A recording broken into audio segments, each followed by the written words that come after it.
Salut à tous, salut Toki. Salut à tous. Bon, nouvelle émission ce soir, Toki. Alors, on l'avait teasé un petit peu. On a tenté de faire un short. Et pour information, ça va faire 3 fois qu'on recommence l'émission. On a eu des petits soucis techniques. Donc, ça explique la latence qu'il y a. Sujet assez lourd. Donc, tu vas nous présenter ce soir. La base de l'émission, c'est des documents que tu as depuis un petit moment. Et je pense que certains ne sont pas connus de la communauté. Donc, on est ravis de vous présenter cette émission que tu vas mener tambour battant. On va essayer que ça reste intéressant pour tout le monde. Donc on va retraiter du sujet Eldor. Alors on va retraiter, on n'a jamais traité nous directement de ce sujet, mais je pense que c'est intéressant de revenir dessus parce que pendant des années en fait on s'est posé la question, c'est qui est Eldor en fait, pourquoi on l'appelle en figurine. À la base en fait il y a la photo que vous voyez à l'écran qui est sur le catalogue de Mattel aux États-Unis en 1987. Et ça annonce donc des figurines qui devaient accompagner les dinosaures qu'on a eus, enfin pas en France, mais vous savez, les 3 dinosaures.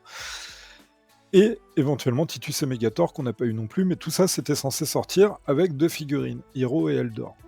Et pendant longtemps on n'avait que ça sous nos yeux, pour être un peu dégoûté finalement de ne pas avoir eu ces... Quand on les voit dans le catalogue, moi dès que je les ai vus, je me suis dit waouh, magnifique quoi. Ça change, le concept change, les designs changent. C'est annonciateur visiblement d'un parallèle à l'univers Motu qu'on connaît, puisqu'on parle de Préternia. Et on se dit mince, qui est Hiro ? Il a l'air d'avoir des pouvoirs, il a l'air d'avoir un bâton, c'est du vac métal, magnifique. Et puis il y a Eldor à côté. Et Eldor, c'est le personnage un peu plus mystique même que Hiro, parce que Hiro, on explique quelque chose, on explique quelques petits trucs sur le catalogue, on le voit sur 1 ou 2 illustrations, mais Eldor, lui, on le voit quasiment pas. Et du coup, pendant très longtemps, Eldor, ouais, c'était un peu... jusqu'à... au fil du temps, qu'on en sache un peu plus, et du coup, j'aimerais, moi, revenir à travers cette émission sur le déroulé un peu qu'on a connu à l'époque, quand à la base, on n'avait pas grand-chose, juste cette photo de catalogue avec le petit texte que vous voyez, les petits détails. Et au fur et à mesure, il y a des éléments qui se sont posés au grand public, et là, on a commencé à vraiment voir l'idée globale de Mattel, et ce qu'ils avaient prévu, notamment au niveau du packaging, notamment au niveau de l'univers même d'Eldor, on va dire. Donc, et pour compléter ce que tu dis, Toki, c'est que pour une fois, ils nous sortaient des figurines qui n'étaient pas des recast, des repent. Il y avait vraiment des nouveaux éléments. Pareil, au niveau du logo, alors moi j'ai toujours adoré ce logo Grayskull. C'est super travaillé, il s'intègre bien avec le logo Masters. Enfin, c'est vraiment c'est du super travail. Donc ouais, effectivement, on était impatients quand on a découvert ça, d'en savoir plus. Et c'était la frustration jusqu'alors de pas avoir ces figurines, de pas pouvoir les trouver, effectivement. Oui, c'est ça, parce que autant nous, en France, on était des fois un peu frustrés pour certaines figurines qui n'ont pas été distribuées chez nous, notamment Rio Blast et Elephantor. Moi, j'ai pleuré derrière les blisters. Je retournais certaines figurines, on les voyait en cross-cell art derrière, donc les cross-cell art, c'est les petites illustrations, puis tu étais là à demander à tes parents...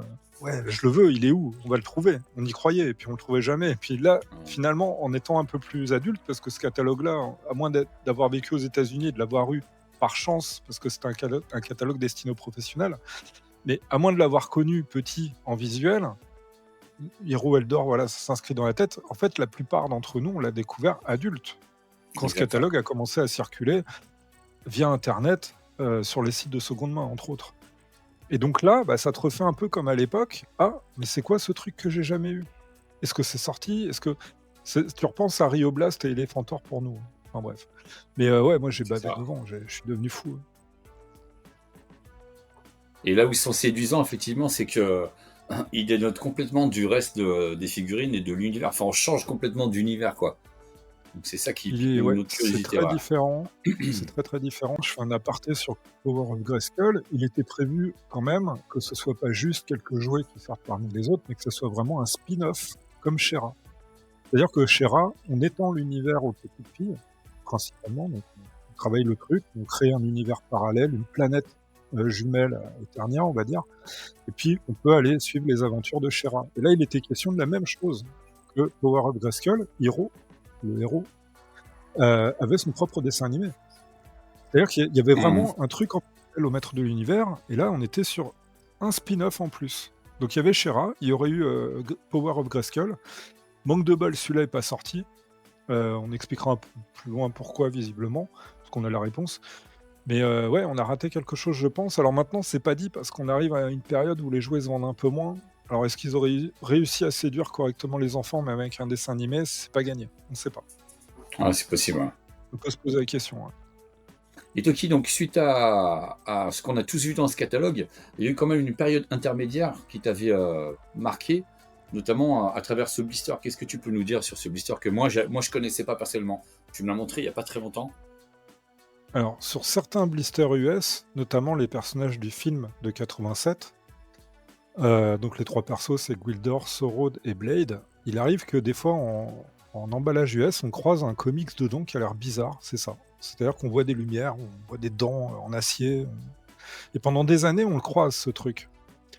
Il y a aussi des exemplaires en loose qui circulent, hein, du comics en lui-même, donc on l'a en main, et c'est ce que vous voyez aussi à l'écran en parallèle. Et là, bah oui, effectivement, on voit une espèce de crâne, des dents d'un crâne, qui semble être en acier ou en métal, avec une lumière qui sort. Et c'est propre au verso de The Cosmic Key, le comics, la clé cosmique, donc qui vient avec ces personnages-là. C'est propre à ce comics-là. Donc, au début, on le voit en blister, on voit la back cover, puis bam, le front, c'est quoi? C'est ça. Et là, on se dit, mais c'est quoi le délire? Pourquoi au front, sur la back cover, donc le verso, pourquoi il n'y a pas le fond blanc avec les figurines à vendre qu'on voit en général, la petite publicité des autres figurines de la gamme?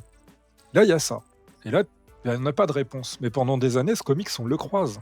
Alors, c'est pas Mhm. systématique. Hein. La clé cosmique, des fois, enfin, la plupart du temps, même ce comics-là, il a le bon verso. Mais il y a une série qui a été tirée, qui a été mise donc en blister, où il y a ça à l'arrière. Et là, on comprend pas. Mais on n'a pas les éléments pour relier Eldor. Pourtant, il y a un lien. Maintenant, tout le monde le sait. Je veux dire qu'on voit ça, tout le monde a tout de suite compris normalement. Mais à l'époque, il y a cette interrogation, qu'est-ce que c'est que ce mini-comics bizarre? Et posé sur la face arrière dans le blister. Comme on le Ouais, c'est voit ça, là. ouais. Et là, tu te Mhm. dis, Indiqué ça colle Comic Book pas. Inside. Pour moi, j'aurais plus l'idée que ils avaient commencé à tirer les comics pour aller donc dans les blisters qu'on verra après. Et je pense que c'est le surplus de comics qu'ils ont mis dans les personnages du film. En se disant, de toute façon, on n'en fera peut-être plus rien à ce stade-là. On les met dans le blister. Ça voudrait dire que donc Cosmic Key était prévu aussi donc dans Power of Oui, Grayskull. Ok. oui. Ce qui est possible en fait, hein, puisque Étrangement, parce que ça correspond pas trop à Preternia, parce qu'on a aussi un mini-comics Power of Grayskull numéro 1, partie 1 sur 3, où on voit ouais, l'ombre de Hiro à la fin, où c'est on pas voit le évident. début Ouais. du voyage de Iman dans le passé. Normalement, ça aurait dû être celui-là, mais même pas. Moi, j'ai jamais vu de mini-comics Power of Grayskull avec ça derrière. Ouais, C'est étrange. c'est bizarre. Mhm. Et C'est donc voilà, bizarre. pendant des années en tout cas, on a ce comic sous les yeux et on comprend pas trop pourquoi il y a ça en fait. On n'a pas de solution. Oh, et on va revenir dessus après. Ça, c'est un autre élément qu'on a eu au début d'Internet. Il y a ce qu'on appelle les guidebooks. Donc ce Mattel en 87 a sorti un recueil de tout ce qui est sorti dans la gamme avec le profil de chaque personnage, ses capacités, son nom secret s'il en a un, machin. Et il y avait cette page donc sur Eldor, tout autant qu'il y en a une sur Hero aussi. Et Titus et Megator évidemment, et les dinosaures. Donc on avait cet élément en plus, avec un texte, où là, il y a beaucoup plus de détails sur Eldor, qu'est-ce qu'il fait dans l'histoire, qui c'est par rapport à Hiro. Donc là, voilà, on n'est plus que au catalogue 87 avec le petit texte que vous avez vu tout à l'heure. Là, tout d'un coup, on étend un peu la compréhension de ce personnage, et donc il modifierait En gros, lui, son pouvoir ou sa supériorité, c'est de pouvoir, grâce au livre, pardon, modifier le passé, le présent et le futur. Et là, c'est pas mal. Là, il commence à être badass. Lui, il a pas besoin de se battre, tu vois. C'est clair, hein. Lui, il ouvre une page et il t'efface. En gros, c'est l'idée. Ils ont utilisé beaucoup de ressources pour essayer de se renouveler quand même. C'est vrai que c'est assez fou. Ils vont finalement, ils ont lancé Emmanuel Adventure qui n'avait pas été. Enfin, moi, j'ai pas accroché spécialement. C'est dommage qu'ils aient pas Ouais. poursuivi avec ça. Alors, ça n'a peut-être pas marché, mais bon. Et donc, la Toki, la claque. Un jour, alors tout le Voilà. monde connaît, enfin, je pense que tout le monde connaît cette illustration. Donc là, on a enfin le cardback qui était prévu pour Eldor. Et là, on comprend donc le comic d'avant, on comprend pas mal de choses. Alors, ça, pour l'histoire, alors à ne pas confondre avec le blister de Super Seven, qui est le même, on va dire. Presque le même. C'est pas tout à fait le même. Si vous voulez, vous amuserez à comparer, mais celui-là, c'est vraiment celui d'époque. Et donc ça, un jour, c'est Jordan de Hollywood Heroes, The Toy Hunter, la série télé qu'on avait suivi à l'époque, donc aux États-Unis, qui va chez le designer des cartes. Alors c'est pas celui qui fait les dessins, mais par designer, j'entends le maquettiste, pardon. Celui qui pose les logos au bon endroit, les textes, les illustrations, machin, et qui fait quelque chose d'homogène à la gamme. Donc chez ce gars-là, il trouve apparemment des tonnes de proof sheets et de boîtes. Et dans les proof sheets qu'il récupère, en sachant que Jordan, il n'est pas spécialisé motu, lui c'est plus les générations d'avant, années 70, et années 80, il maîtrise pas comme nous on maîtrise. Pour lui, c'est une gamme parallèle, bon voilà, maître de l'univers, il prend ce qu'il y a à prendre, mais sans connaître. Donc il prend un échantillon de plusieurs choses, dont cette carte de Eldor, en plusieurs exemplaires, donc c'est un proof sheet, et il la met en vente. Et là, mais publiquement, ça y est, on comprend maintenant cette bouche derrière le comics de la clé cosmique. On comprend enfin, on cerne qu'il faut le poser sur la carte, dans la bulle, le perso devant, et c'est plié, ça y est. C'est enfin, on l'a. Et par contre, on a quand même le visuel entier. C'est bien une tête de mort, en acier, qui s'ouvre. Et c'est ça qu'on n'avait pas imaginé au départ, c'est que fut un temps, on faisait du custom. Déjà à l'époque, à partir de 2005, on a commencé à faire de la reproduction de cartes, du custom de cartes, de blister, de packaging. Et plus ou moins en même temps, on a commencé à faire des figurines inexistantes, donc sculptées comme on pouvait, avec les moyens du bord de l'époque. Et on sortait donc des versions inédites, customisées, comme on l'aurait imaginé. Et souvent, cette carte, si on l'avait dû, et on l'a fait, on l'imaginait comme les autres cartes. Donc avec Bien sûr. le ciel Bah bleu, oui. les rochers Les qui rochers explosent, qui explosent. simplement avec le logo Grayskull plus ou moins positionné à la place du logo classique. Manque de bol, pas du tout. On n'avait pas vu le truc venir, c'était un tout nouveau design. Et c'est vrai que c'est logique, c'est un spin-off. C'est comme Shera. Shera, elle n'a pas une carte comme les maîtres de l'univers, elle a sa propre gamme, Ouais, bien sûr. sa propre identité. Et ben là, c'était la même. C'est-à-dire qu'effectivement, Power of Grayskull avait sa propre identité. Et on pouvait déjà le remarquer finalement avec les boîtes des dinosaures, qui dénotent un peu des autres. Et notamment au niveau des couleurs comme celle-ci, là. Et donc on se retrouve avec ça, et là, stupéfaction, bim, la carte de Eldor. Et là, ça permet de commencer à visualiser comment le personnage aurait été mis, où étaient placés les hologrammes, parce qu'on a oublié de le préciser, mais en fait, lui, dans son petit livre, alors on reviendra après dessus, mais on a la version de Super Seven qui sort après. Il avait normalement un livre dans ce style-là. Super Seven a sorti des stickers, j'expliquerai pourquoi après. Normalement, c'était des hologrammes. Donc, comme Visionaries, pour ceux qui se souviennent de la gamme Visionaries, je pense que tout le monde s'en souvient, qui était positionné là, sur le côté de la bulle. Je trouve ça assez sympa de pouvoir imaginer vraiment comment le blister aurait été dans nos rayons. Et cette carte... Ah, mais à mort. Non, mais surtout que là, le style, encore une fois, on atteint un équilibre. Souvent, Oui. moi je le dis, mais ce qui est fait maintenant, en fait, on fait que reprendre la recette des années 80, avec les rochers qui éclatent, parce que c'est la perfection. Là, c'est pareil, ils ont encore frappé fort. Enfin, franchement, la première fois que j'ai vu ça, moi j'ai été vraiment scotché, quoi. C'est tellement parfait. Enfin, bravo les gars, c'est de la bombe. Et pareil, le cardback, il est vraiment sympa. Voilà. On garde un petit peu de ce qu'on avait au début, mais la structure, quand même, elle change. La façon dont c'est présenté, et c'est cohérent. Ça s'intègre dans la gamme, mais c'est différent. Enfin, moi, je trouve ça vraiment, vraiment magnifique, quoi. Totalement. Et derrière, on voit les cross-sell art, le cross-sell art de Hero notamment, qu'on découvre grâce à ce cardback. Alors, les cross-sell art de Bionatops, Tyrannosaurus Rex et Turbodactyl, on les connaissait déjà sur les boîtes vintage, mais le Hero, on l'avait jamais vu. Et il y a quelque chose, c'est que jusqu'à l'heure d'aujourd'hui, on n'a jamais trouvé, découvert, redécouvert le cross-sell art de Eldor. Il est inconnu au bataillon. C'est-à-dire que derrière la carte de héros, il y en a un, et en fait, pour ceux qui se souviennent, voilà, c'était expliqué à l'époque, mais tout le monde n'était pas là à l'époque. Le petit cross-sell art de Eldor qu'on voit à l'arrière de la carte de héros, c'est Emiliano Santalucia qui l'a reproduit en se basant sur la photo du catalogue de 87. Mais à la base, il devait pas ressembler à ça, en fait, le cross-sell art original. Sauf qu'on ne l'a jamais vu, il a été perdu par Mattel.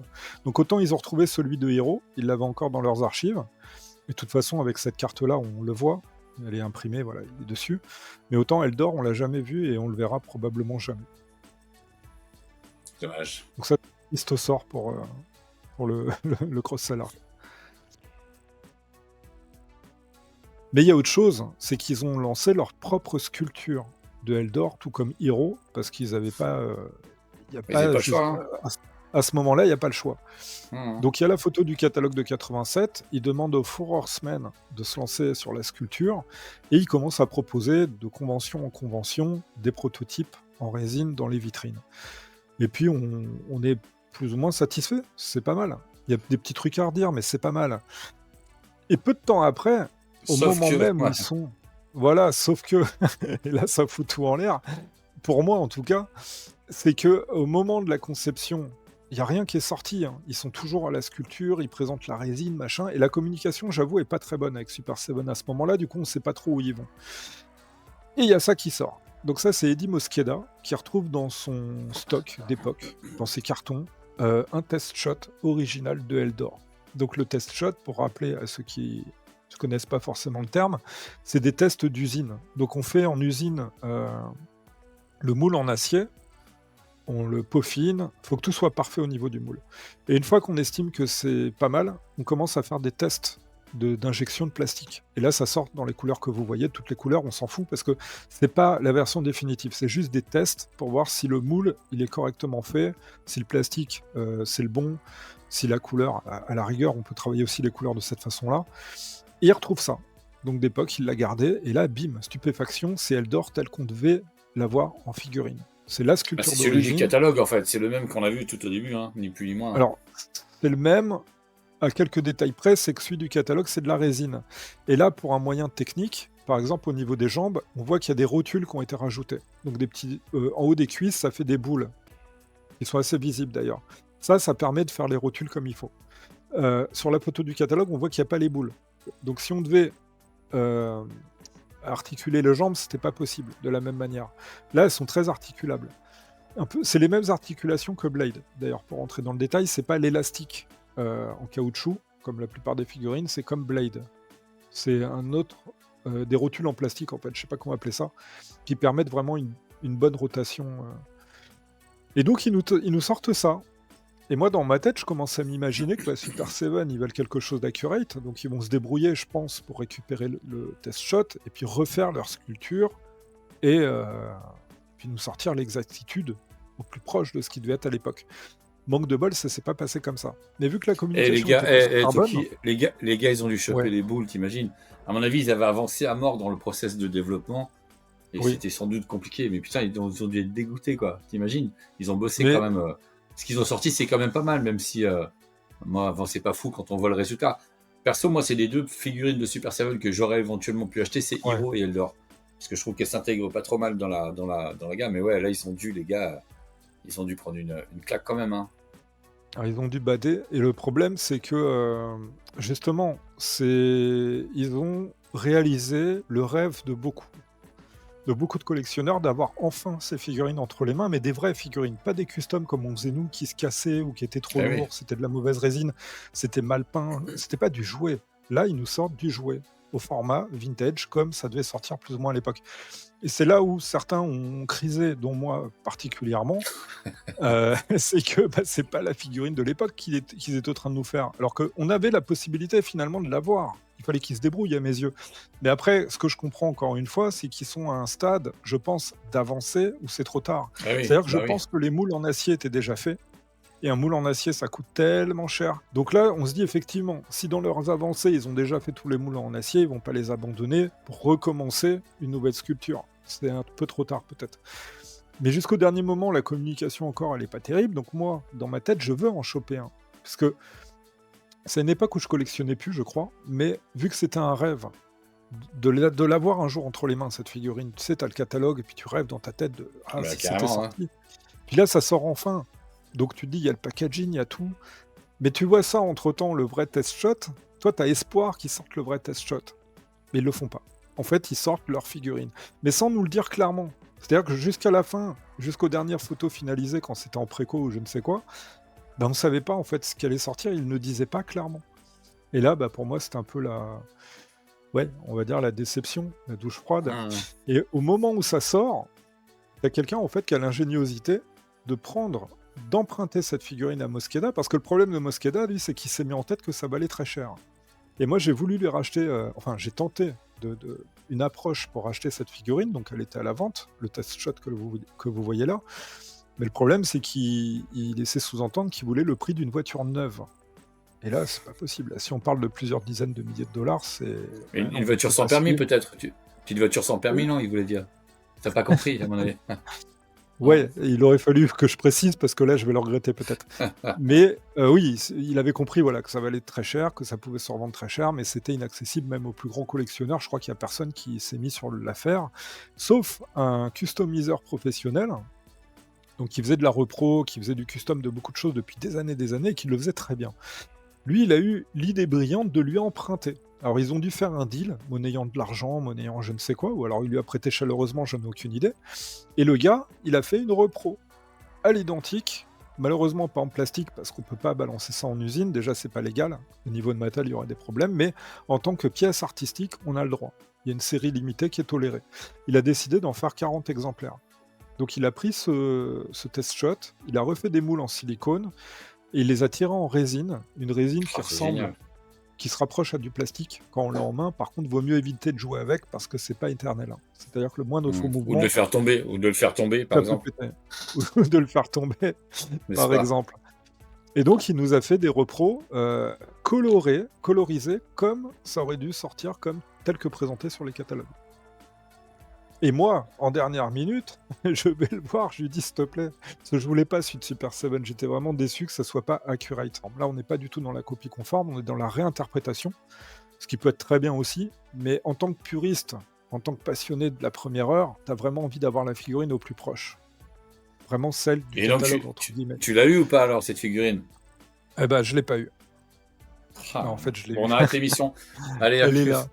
Revenez, elle est là. Allez, je vais Donc te j'ai mettre eu en la gros plan, là. chance. Alors, mais Ouais, centre j'ai eu là la bien que je chance. puisse te faire un joli gros plan, là. Ouais, mais moi, je suis nul au centrage. Attends, je vais te Alors mettre j'ai en eu la gros chance plan. d'en avoir Tac. une.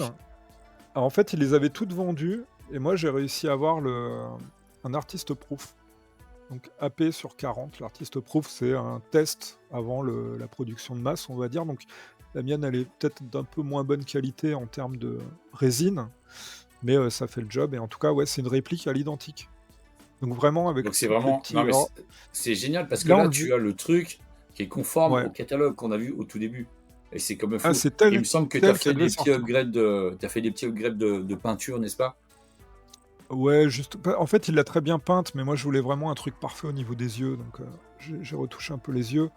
Bon, voilà, c'est juste pour Ouais, dire que magnifique, hein. il y a la version Super 7, et il y a le test shot en parallèle, et ça, là, c'est à 95% tel qu'on aurait dû l'avoir à l'époque.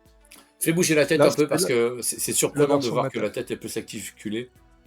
Bon, C'est après, vous génial. verrez, on vous a fait des petites séquences vidéo. Vous verrez un peu Ah mieux oui, parce que c'est là, c'est juste la ça. webcam. La webcam, elle est pas top top, mais sur la petite séquence vidéo, je pense qu'on voit assez bien. Et là, ça fait vraiment plaisir. Attends, Toki, et donc c'est ce que tu Ouais. m'offres pour mon anniversaire. Et devant témoin, franchement, ça me touche tellement, Toki, vraiment, c'est J'ai le ça droit, les j'ai le copains. droit de faire, C'est ça les j'ai le droit copains, de c'est faire ça les des. vrais copains. Attends, j'ai envie de te faire un geste obscène, mais je ne peux pas. Vas-y. Nous sommes une chaîne respectable.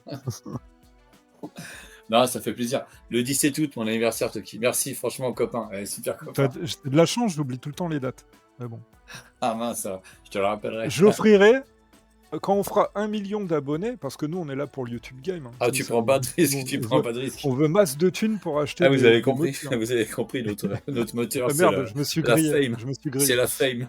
Au 1 millionième abonné, je lui offre. Putain, les gars, cliquez les mecs, abonnez-vous, bordel. Voilà, vu qu'on l'aura jamais, je la garde. Non, mais... Super.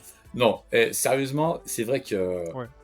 Sans briser un secret, Toki, tu ton métier, c'est de vendre des jouets. Tu as vendu à peu près tout. Tu as vendu mais tout ce que tu avais. C'est pas ça. Mais, Ouais. ouais, mais ça, vraiment, c'est un truc. Et je comprends parce que c'est vrai que c'est vraiment un morceau d'histoire. Et la figurine est magnifique. Donc, vraiment, bravo d'avoir eu l'occasion, d'avoir pu sauter, t'offrir l'opportunité. Parce qu'effectivement, le prix d'une voiture, c'est pas possible. Et le résultat, il est vraiment, vraiment excellent. Alors, certes, c'est un petit peu fragile. Mais waouh, quelle pièce de fou, quoi. Bah ouais, franchement, moi, c'est ce que je dis des fois, c'est que depuis que je suis tout petit, les 2 plus belles pièces que j'ai récupérées dans ma vie de collectionneur en motu, c'est ça, parce que c'est une repro exacte. Et la Et deuxième figurine, forcément. c'est quoi? Tu nous dis que Ah tu as non, deux la deuxième, figurines. non, c'est pas une figurine, c'est quelque chose que je cite souvent dans l'émission, c'est Power and Honor qui avait sorti un Ah livre ouais. avec tous les concept art, les prototypes, et ça, moi, c'était ma deuxième claque. Et c'est vrai que le Eldor, c'est particulier parce que quand tu baves sur le catalogue depuis des années et que tu te dis, de toute façon, ça, c'est jamais sorti, il n'y a aucun exemplaire qui a survécu, il n'y a rien, puis tu vois que le catalogue. Là, ça te permet de le prendre en main et de l'examiner parce que nous, on aime bien examiner les choses, tu vois.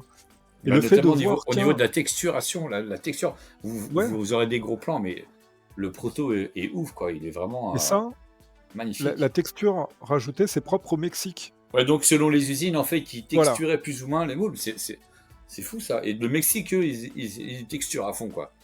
Alors, le Mexique texture à fond, mais ce qui est marrant, c'est que souvent dans les rééditions, parce que Mexique, à un moment donné dans la gamme, c'est les premières éditions. Je pense notamment à Rio Blast, et justement aussi aux 3 personnages du film.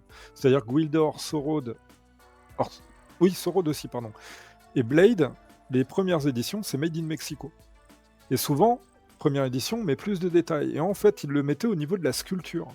Et Gwildor, ça marche, hein. Vous prenez une version italienne, Hong Kong ou Mexico, celle de Mexique, elle sera beaucoup plus aboutie, plus belle et plus détaillée. Et en fait, quand ils faisaient des rééditions, ils affinaient le moule. Quand ils refaisaient un moule, finalement, je pense. En tout cas, les moules suivants n'étaient pas les mêmes avec les mêmes textures. Il y avait tellement de détails que c'était, je pense, trop compliqué à refaire, parce que c'était à la main, hein, faut pas oublier, c'est pas comme aujourd'hui avec les technologies modernes, qu'on affinait le sculpt, et tu as des détails qui disparaissaient sur l'édition suivante. Ah, ok. Ah, Et ça, je trouve ça assez balèze. Donc c'est le excellent, Mexique, bah c'est ouais. super cool. Ouais.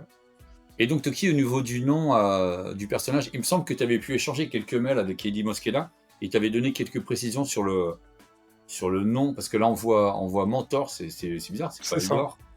Quand lui, il a retrouvé sa figurine et qu'il a partagé ses images, donc notamment celle-ci, hein, et ben il avait marqué Mentor. Alors, c'est lui qui a écrit tout ça, hein. Et je lui ai pas demandé, c'est lui qui m'a expliqué directement. Mentor, en fait, c'est parce que pendant très longtemps, tout le long de l'élaboration de la figurine, il s'appelait comme ça. Alors, au tout Ok. début, on a Doran, Ouais, Mentor c'est ça, Doran, ouais. et Ouais. Eldor finalement au final. Mais pour lui, dans sa tête, ça reste Mentor. Donc le mentor de Excellent. Hiro. Ils sont pas allés chercher bien loin, mais c'était normalement son nom. Et donc là, on voit, bah, finalement, ça te donne raison. Parce que quand on compare Super Seven, même si encore une fois plus, c'est un C'est respect, ça. le taf, enfin, c'est des passionnés, ils ont fait plaisir quand même, ils ont sorti deux figurines sympas, Hero Eldor. Mais quand on les met côte à côte, bon, bah, on voit Il clairement n'y a que pas c'est photo. pas du tout la même échelle. Ensuite, il Ouais. restait quelques documents, notamment ceci. Ouais. Donc ça, c'est un dessin de Emiliano Santalucia, donc qui avait été chargé de travailler sur la gamme avec Super Seven, qui a retravaillé le blister, qui a fait le cross-sell art donc, de Eldor qui n'existe plus, parce Mattel ne l'a jamais retrouvé, ni chez des collectionneurs. Donc il a disparu. Alors le problème des archives de Mattel, pour faire un aparté, c'est qu'il y a beaucoup de gens qui se sont servis au fil des années, et aujourd'hui ils gueulent, parce qu'une grande partie ne sont plus disponibles. Et au niveau des cross-sell art, il leur en manque une bonne partie aussi. Et donc Emiliano Santalucia reproduit ce qu'on devine être les hologrammes, donc sur les petits dessins qu'on voit à côté. C'est des dessins d'Errol McCarthy, qui étaient donc simplement les dessins explicatifs de la backcard, du verso de la carte de Eldor. Et on voit légèrement les designs qui étaient prédestinés à être en hologramme. Donc on voit effectivement Eldor qui lève la main, comme l'image qu'on voit là. Ça ressemble beaucoup.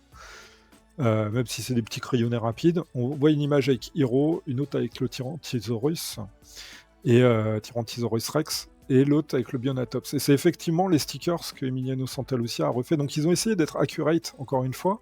Ça peut pas être les dessins d'origine parce qu'on n'a que ça comme base. Mais il y a le mérite quand même d'avoir vraiment respecté.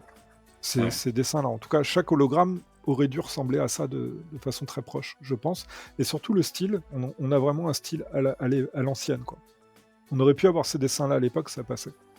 Ouais, c'est sympa, c'est bien fait. Ouais. Ouais. Et donc, tu avais le petit livre là tout à l'heure.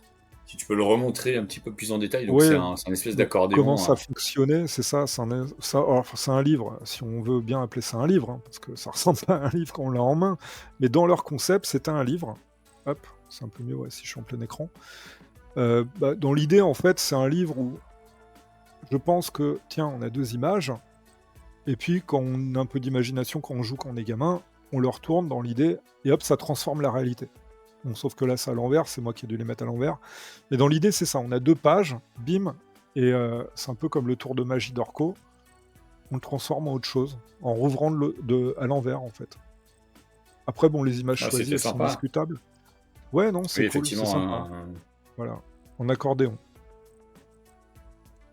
Et l'original, je pense, aurait dû être le même. Alors, je ne sais pas si Super Seven a respecté la taille, je ne sais pas s'ils avaient des données sur des vieux concepts Ouais, ou c'est une bonne la question, hein. taille que ça aurait dû avoir. Moi, je le trouve un peu grand.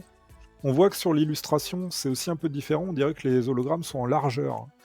Là, Ouais, on se retrouve avec exact. des stickers carrés. Donc, je pense Ouais. qu'il y a une erreur, ou peut-être qu'ils n'ont pas pu faire autrement. Mais je pense que l'original devait être un peu différent. Donc là, on va attaquer des concepts un peu bizarres de qui. Donc là, on Ouais. retrouve le nom Doran qui était initialement prévu. Alors, est-ce que c'était donc Doran, Mentor, Eldor dans l'ordre? Peut-être. En tout cas, on voit quelque chose de Ah, très très bizarre. On apparemment, dirait un espèce d'elfe. oui. Il me Ouais, fait avec penser un peu à poilu. Gwildor. Il me fait Ouais, penser c'est un vrai, peu à c'est la juste. race de Gwildor, tu sais, des grandes oreilles, on Mhm. dirait. Après, il a des rubis un peu partout, je sais pas ce que ça peut signifier. Mais là, on sort complètement de la normalité des maîtres de l'univers. Là, on est sur quelque chose de très Ouais, ils ont particulier, bien hein. fait Si de ça avait ne été... pas partir là-dessus, à mon avis. C'est Je pas terrible. pense. Puis au niveau de la conception, au niveau du moule, au niveau des détails, je pense que c'est beaucoup trop complexe aussi. Et là, on est Et on en voit. octobre Ouais, 85. 1985 et c'est Alan Tyler. Et donc, on voit qu'il y a aussi un petit blason. Donc, on verra ça plus tard.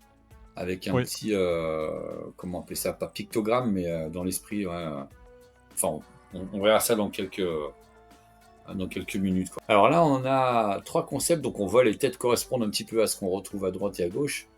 Un espèce Ouais. de tête de cristal, je sais pas, c'est très bizarre. Ça serait un sage, un savant, un sachant. Donc c'est vrai que l'idée du sachant, c'est la personne qui a vécu quand même. Donc on retrouve l'idée de la personne âgée, un peu comme la Obi-Wan Kenobi. J'aime bien le citer parce qu'il y a le côté capuche et tout, ça me fait penser à ça. Et on peut aussi se dire, tiens, c'est un être qui vient d'une autre galaxie et qui a évolué, qui a un savoir interplanétaire limite, et qui vient pour aider une prophétie à se réaliser ou quoi, à travers un héros sur une planète quelconque. Mais on pourrait voir ce côté un peu, ouais, le côté diamanteux, le côté vraiment, il vient de loin. Ce qui est marrant, c'est j'avais pas fait attention au niveau des chaussures. On dirait, tu sais, qu'il a des genres de chaussures un peu japonaises là en bois.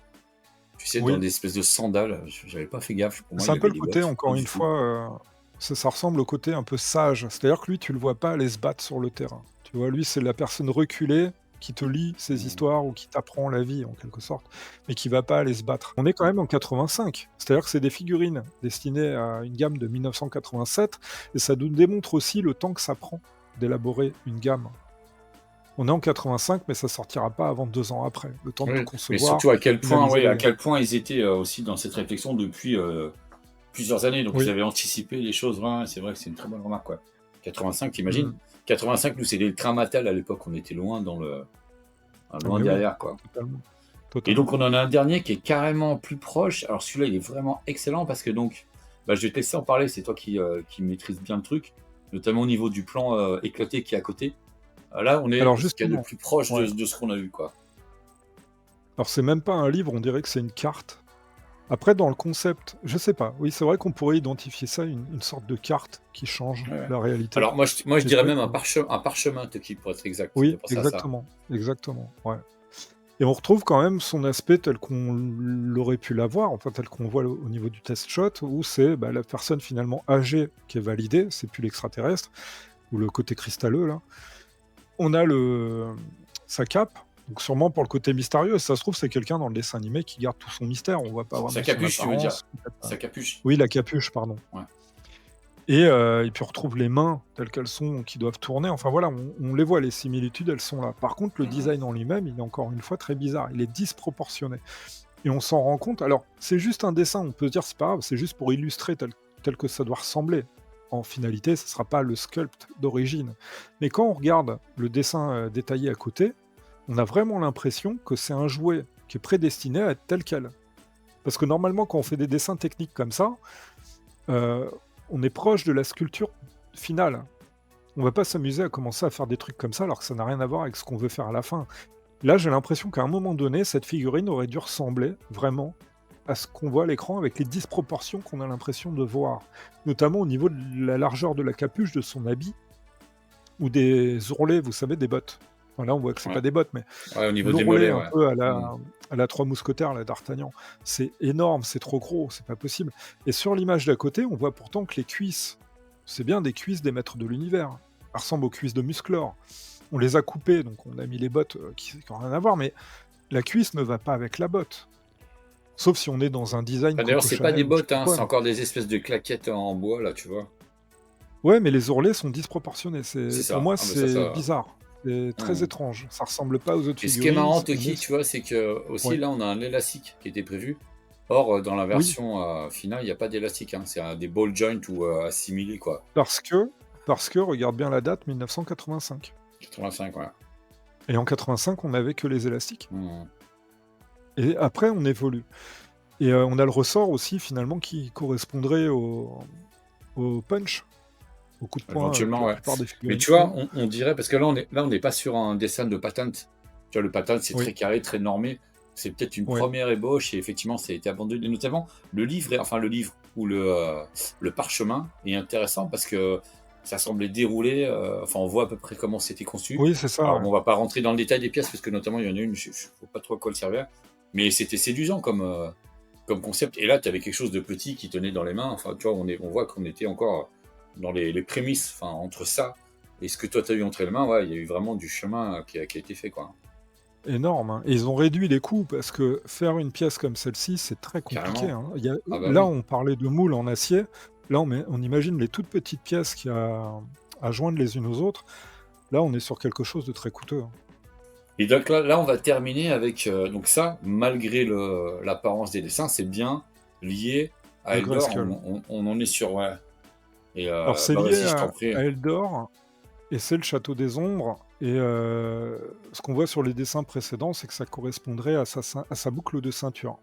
Mais la boucle de ceinture sur une figurine telle que celle-ci, elle est tellement petite et minutieuse que c'est très bizarre d'avoir voulu faire un truc aussi complexe.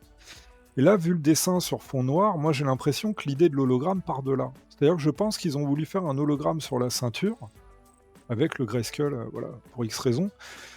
Et là, c'était réalisable. Tout petit, avec cette technicité, ce nombre de détails, on peut le faire. Par contre, sculpter en tout petit, ça, c'est quasiment impossible. Donc je pense que l'idée de l'hologramme, c'est ça. Et puis, au Ouais, fur et c'est à mesure, possible, on ouais. change l'idée du livre. Et finalement, l'hologramme, on le transmet dans le livre. On se dit, ben, on doit se dire, ouais, au lieu du truc qui déroule avec je sais pas combien de pièces à faire en usine, là, qui est très petit en plus, ben, on se dit, on va peut-être faire un truc plus simple comme ce que je vous ai montré tout à l'heure, hein. C'est ça, de toute façon, qui devait sortir dans l'idée. Hop, et puis là, il suffit de mettre des hologrammes et ça déchire. Parce que la gamme n'avait pas encore d'hologrammes ce stade-là, et je crois qu'on n'en a jamais eu d'ailleurs, il me semble. Et là, c'était vraiment une Non, innovation. non. Tu mettais des hologrammes Hmm. avec une figurine. Donc je pense qu'au début, c'était juste sur la petite boucle de ceinture. Parce que Hiro, dans son concept, on le verra dans une autre vidéo, on en fera une sur Hiro un jour, mais c'est pareil, c'est un sticker ce qu'il devait avoir là. Donc ils avaient l'idée de coller des stickers déjà à un moment donné. Et ça devient finalement, je crois, donc les hologrammes du livre. Et le sculpt de la ceinture n'a plus rien à voir, hein. Je sais pas si vous verrez bien. Alors, Ah, on a. Attends, je dois être dyslexique Ouais, moi, au là, niveau c'est de bon. l'écran. Non, là, c'est bon. Tu vois, Ouais. des espèces de petites D'accord. dents, enfin voilà, il n'y a rien à voir, tranquille. Et donc c'était ouais, le dernier document, je pense qu'on avait sur Eldor. Ah ouais, c'est vraiment excellent. Donc, bah écoute, trouver Hero, apparemment, ça va être Ouais. compliqué.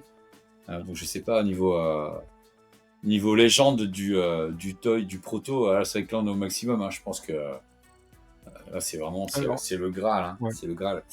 Et Non, j'allais juste dire vas-y, je que t'en prie. Hiro, on n'a jamais retrouvé un seul test shot original, à croire peut-être qu'il n'y en aurait jamais eu. C'est-à-dire qu'ils ont élaboré la gamme Power of Grayskull à un point où il y avait des moules qui étaient prêts pour certaines figurines. Pour Titus, il était prêt. Pour Megator, il était prêt. Là, je parle du Mexique. Pour les États-Unis. Mais c'est pas sorti aux États-Unis.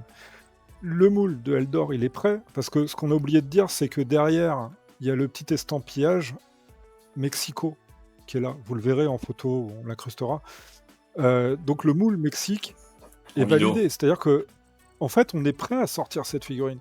Par contre, Hero, il n'y a rien. Il n'y a aucun test shot, il n'y a pas d'autres visuels que le catalogue d'époque. Et même, je crois, les gens qui ont bossé pour Mattel n'ont pas souvenir de l'avoir eu peut-être en main. Donc je pense que lui, il est en finalisation à l'usine, mais que les moules ne permettaient pas d'avoir un test shot. Alors après, peut-être que l'histoire, le temps, démontrera le contraire. Mais c'est juste pour dire qu'on a de la chance d'avoir eu ce test shot de Eldor, parce qu'il était possible qu'il n'y aurait jamais rien eu du tout. Hein, que l'usine n'avait pas... Voilà, c'est ça. On a eu une énorme chance d'avoir pu croiser le visuel, d'avoir eu un exemplaire qui circulait et quelques repros. Quoi. Donc voilà, je pense qu'on a fait le tour. Donc comme vous l'avez en début de vidéo, je vous avais mis ça, je vous remets une petite animation donc, que Toki nous a fait de sa figurine. Profitez-en parce que vous ne la verrez pas tous les jours. Avant de conclure, Toki, je reviens sur les gift sets que tu as derrière toi. Ils ont l'air très sympas, on en parlera très bientôt. À mon avis, ce fera l'objet d'une vidéo. Qu'est-ce qu'on peut dire voilà. La suivante, à mon avis, ça sera la suivante. Mais c'est juste un avis, c'est pas sûr. Ça dépend de notre humeur. Ça dépend si on a le million d'abonnés. Exactement. Moi, j'attends. Oui, en parlant du million d'abonnés, Toki, on remercie, on a quelques petits commentaires. Notamment, Benoît, merci pour ton message. Ton mail, c'était sympa. Les gens qui nous soutiennent, voilà, on a un tout petit niveau, mais n'hésitez pas à nous soutenir. Il y a un peu de travail derrière ces petites vidéos, on les fait avec plaisir. Mais on a plein de projets et c'est vrai que voilà, si vous donnez de la force, ce sera toujours positif. Donc un petit pouce. Je vous remets le pouce de Whisper, ça fait un moment que je ne l'avais pas mis. Donc voilà, merci à tous. À très bientôt, Toki. À plus. Merci. À plus tard. 5